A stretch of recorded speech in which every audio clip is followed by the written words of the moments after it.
રાજસ્થાન રાજ્યમાં આવેલું છે।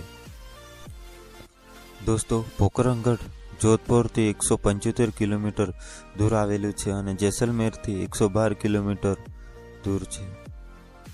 દોસ્તો, પોકરણગઢ એક કિલ્લો લાલ પથ્થરોથી બનાવવામાં આવે છે।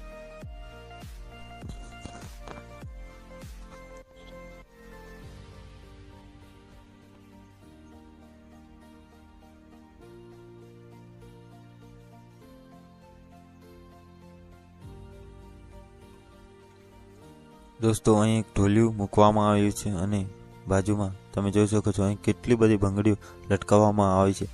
એ કયા કારણે લટકાવવામાં આવી એ મને ખબર નથી। નહીં રામદેવજી મહારાજનો ઘોડો મૂકવામાં આવ્યો છે, તમે જોઈ શકો છો।